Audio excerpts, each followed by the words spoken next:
Henry and Mudge, the first book, written by Cynthia Rylant, pictures by Sucie Stevenson.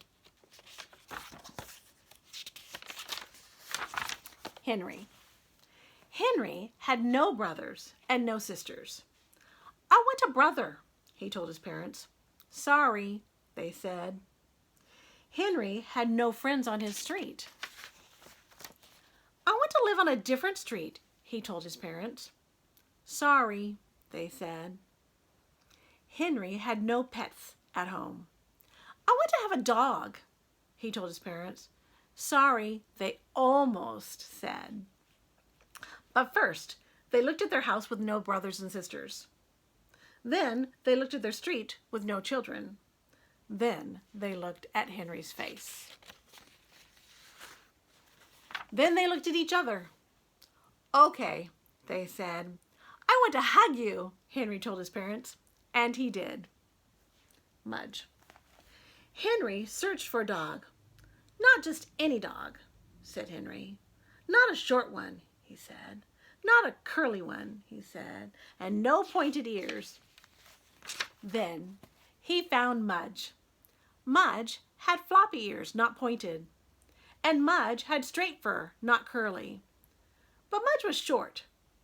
"Because he's a puppy," Henry said. "He'll grow." And did he ever! He grew out of his puppy cage. He grew out of his dog cage. He grew out of 7 collars in a row.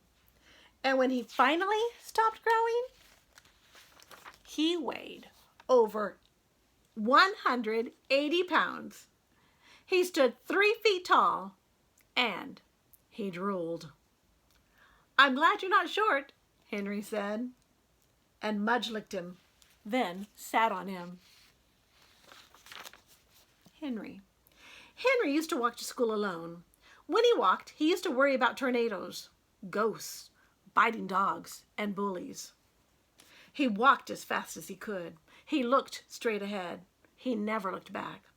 But now he walked to school with Mudge. And now, when he walked, he thought about vanilla ice cream, rain, rocks, and good dreams. He walked to school, but not too fast. He walked to school and sometimes backward. He walked to school and patted Mudge's big head, happy. Mudge. Mudge loved Henry's room. He loved the dirty socks. He loved the stuffed bear. He loved the fish tank. But mostly, he loved Henry's bed. Because in Henry's bed was Henry. Mudge loved to climb in with Henry. Then he loved to smell him. He smelled his lemon hair. He smelled his milky mouth. He smelled his soapy ears. He smelled his chocolate fingers. Then he put his head by Henry's head. He looked at the fish tank. He looked at the bear. He looked at Henry. He licked him, and he fell asleep. Mudge. One day, Mudge took a walk without Henry. The sun was shining, the birds were flying, the grass smelled sweet. Mudge couldn't wait for Henry, so he left. He went down one road, sniffing the bushes, then down another road, kicking up dust. He went through a field, across a stream, into some pine trees. And when he came out on the other side, he was lost. He couldn't smell Henry. He couldn't smell his front porch. He couldn't smell the street he lived on. Mudge looked all around and didn't see anything or anyone he knew. He whined a little, alone without Henry. Then he lay down, alone without Henry.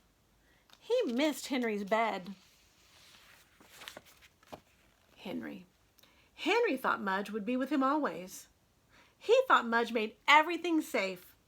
He thought Mudge would never go away. And when Mudge did go away, when Henry called and called, but Mudge didn't come, Henry's heart hurt, and he cried for an hour. But when he finished crying, Henry said, "Mudge loves me. He wouldn't leave. He must be lost." So Henry walked and walked, and he called and called, and he looked and looked for his dog Mudge. He walked down one road, then down another road. The sun shone on Henry as he ran through a field, calling and calling. The birds flew past as he stood beside a stream, calling and calling.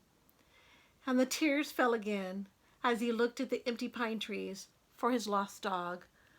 "Mudge," he called one last time. And Mudge woke up from his lonely sleep. Then came running. Henry and Mudge. Every day when Henry woke up, he saw Mudge's big head. And every day when Mudge woke up, he saw Henry's small face. They ate breakfast at the same time. They ate supper at the same time.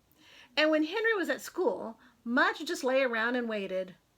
Mudge never went for a walk without Henry again, and Henry never worried that Mudge would leave.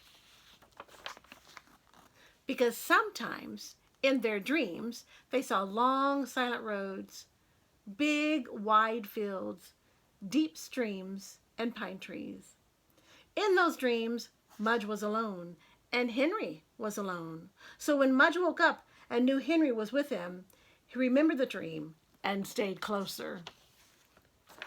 And when Henry woke up and knew Mudge was with him, he remembered the dream and the looking and the calling and the fear. And he knew he would never lose Mudge again.